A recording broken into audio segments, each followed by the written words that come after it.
Écoutez, Gérald Darmanin, c'était cet après-midi à l'Assemblée nationale. Il a rendu hommage aux policiers morts en service. Il a scandé leurs noms un par un pour répondre sans doute aux députés de la France insoumise qui ont manifesté samedi à Paris lors d'une manifestation interdite organisée par le comité Traoré. Et alors que les slogans « Tout le monde déteste la police » étaient scandés. Écoutez, cette séquence, elle est un peu longue, mais vraiment, c'est important que vous l'écoutiez jusqu'au bout. La vérité, monsieur le ministre, c'est que des mouvements d'ultra-gauche instrumentisent l'émotion légitime que nous avons tous ressentie. Ma question est donc simple, monsieur le ministre. Comment le gouvernement compte-t-il concrétiser la reconnaissance et le soutien à apporter à nos forces de l'ordre ? Alors, madame la députée, plutôt que de donner publicité à des extrémistes qui crachent sur la tombe des policiers morts, je voudrais ici, depuis 3 ans, vous lire, et j'espère vous faire applaudir, dans l'ensemble de cet hémicycle, tous les policiers morts en service et qui laissent des veufs, des orphelins.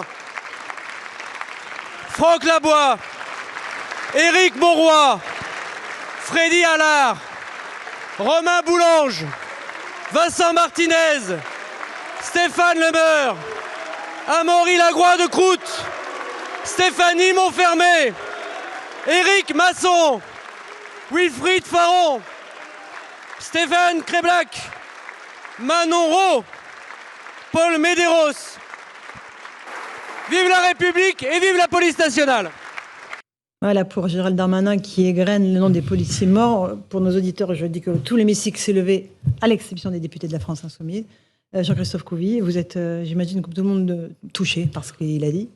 Touché, oui. Je pense que M. Darmanin, on peut le critiquer sur plein de choses. Il mouille quand même souvent la chemise pour les policiers. Après, je rentre pas dans le fait politique. LFI, égal à eux-mêmes. Hein, voilà. Je veux dire, les masques tombent. Enfin, nous on le savait un peu quand même, parce que vu ce qu'on prend dans la figure à chaque fois qu'il parle de la police, et surtout ce qui m'embête un peu aussi par écho, en fait, c'est tout le SAV de LFI. Et j'ai service après-vente. Service après-vente, oui. Madame Binet, par exemple, ce matin, Sophie Binet, qui était sur Télématin de la CGT, qui s'est permis de dire quand même de se fendre d'un racisme systémique de la police. En prétextant, en disant comme argument qu'il y avait l'ONU qui avait condamné la France et Claire Hédon, donc défenseur des droits. Donc c'est faux, c'est un mensonge, parce que l'ONU n'a jamais parlé de racisme systémique de la police. Tout ce qu'elle a dit, c'était appeler la France à s'attaquer aux profonds problèmes de racisme au sein des forces de l'ordre, dont acte. Et Madame Claire Hédon, défenseur des droits, qui a évoqué le contrôle d'identité, que la mort de Naël serait due d'ailleurs à un contrôle d'identité. Là aussi, je lui dis que c'est faux, elle méconnaît le droit, c'est un contrôle routier, c'est pas un contrôle d'identité.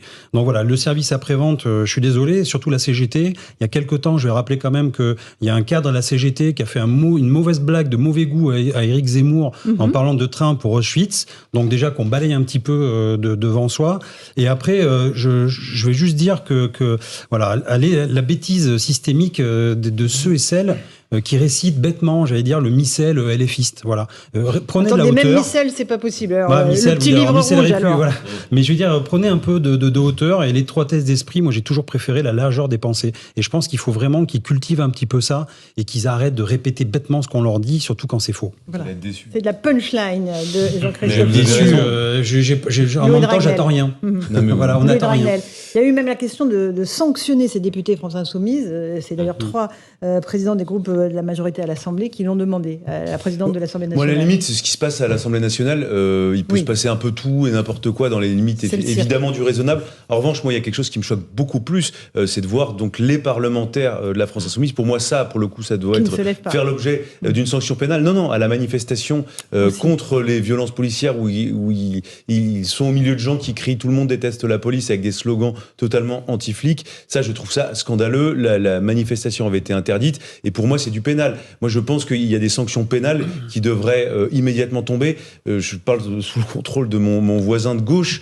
Je pense que si deux députés du Rassemblement national avaient osé, entre guillemets, faire 10% de ce que fait la LFI depuis la dernière élection législative, mais tout le monde aurait appelé à la sédition en expliquant qu'il faut rétablir la peine de mort. Non, mais c'est simplement pour vous dire, la LFI bénéficie quand même d'une mansuétude incroyable. C'est-à-dire que médiatique, voulez-vous dire? Allons bon, Ragnel. Oui, Charles Laurence. Non, mais contre, si vous voulez, de manière totalement indifférencié. Quand vous avez un député qui fait une comparaison entre la décapitation de Louis XVI et Emmanuel Macron, quand vous avez un autre député qui affiche l'effigie d'un ministre sous son pied collé sur un ballon de foot, quand vous voyez qu'il y a des parlementaires qui n'ont aucun problème avec le fait que le président de la République, il y ait des effigies qui soient brûlées et qu'il y ait des appels au meurtre du président de la République, quel qu'il soit, tout ça c'est absolument scandaleux et objectivement il n'y a pas beaucoup de poursuites pénales. Parce qu'en fait le sujet c'est pas tant le règlement intérieur de l'Assemblée nationale, le sujet c'est celui de la justice. Et pour beaucoup d'autres personnes que des gens qui sont militants à la France Insoumise,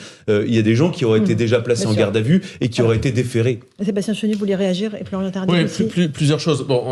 D'abord, moi je suis pas dupe non plus de ce que fait Gérald Darmanin, parce que moi je me suis levé pour la police et je trouve que c'est bien qu'il l'ait fait. Mais enfin, sa responsabilité, elle est immense, Gérald Darmanin. Pour moi, il fait partie aussi de tous ces dirigeants qui n'agissent pas, qui sont soumis, qui n'ont pas de courage politique. Et je veux dire, c'est quelque part donner le nom des policiers qui ont laissé leur vie, c'est bien le minimum. Mais après, il faut agir. Je veux dire, après, c'est pour recommencer les mêmes politiques comme ce qu'ils sont en train de faire, ça n'a aucun intérêt. Les députés de la France Insoumise sont quoi ? Sont solidaires de gens qui contestent la façon qu'on a de vivre. C'est-à-dire que lorsqu'on brûle une école ou un théâtre, c'est qu'on s'attaque finalement à la France des Lumières, c'est qu'on s'attaque à la laïcité, c'est qu'on s'attaque à des symboles forts, parce qu'ils préfèrent évidemment le communautarisme. Quand on défonce un bar gay à Brest, c'est parce qu'en fait, on est beaucoup plus proche de forces obscurantistes. Donc de toute façon, ces gens-là, on sait les valeurs qui les animent. Sur les sanctions, en revanche, moi je suis plus réservé, parce que je suis attaché députés, à la liberté d'action et d'expression des députés, mais je pense que c'est bien qu'on les voit. C'est les Français qui vont les sanctionner. C'est bien qu'on voit qui ils sont. C'est bien qu'on voit ce qu'ils racontent. C'est bien qu'on voit derrière qui ils défilent. Il y a une partie des Français qui adhèrent à ça.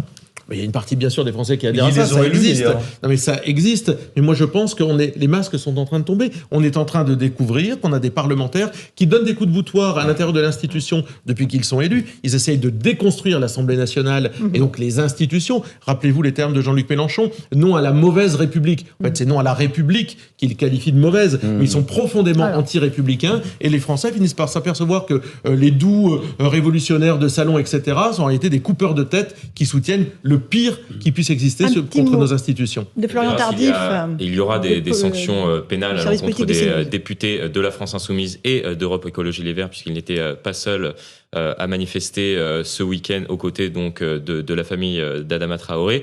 C'est en tout cas ce qu'a laissé entendre dans l'hémicycle, c'était il y a quelques heures, le ministre de la Justice, Éric Dupond-Moretti, en expliquant qu'il pourrait y avoir des poursuites pénales en ce qui concerne la stratégie des députés de la France Insoumise. Enfin, effectivement, les masques tombent, mais ils sont tombés depuis un certain temps, puisque la stratégie depuis plus d'une dizaine d'années maintenant de Jean-Luc Mélenchon, et il l'a même théorisé, c'est la stratégie de la conflictualité permanente, c'est-à-dire de se saisir de n'importe quel sujet pour opposer une partie de la population à une autre, pour qu'il y ait un soulèvement populaire dans la rue. Et d'ailleurs, il l'a très bien compris, suite aux résultats des élections législatives. Il a compris qu'il n'allait pas pouvoir gagner grâce aux urnes, donc il espère gagner aujourd'hui grâce à la rue. Allez, encore un mot, Eric, parce que j'aimerais qu'on écoute le ministre de l'Éducation nationale qui s'est exprimé aujourd'hui. Ils ont un institut de formation qui est connu, qui s'appelle l'Institut de la Boétie. Quand vous regardez les formations qui sont dispensées et les gens qui interviennent, il y a des philosophes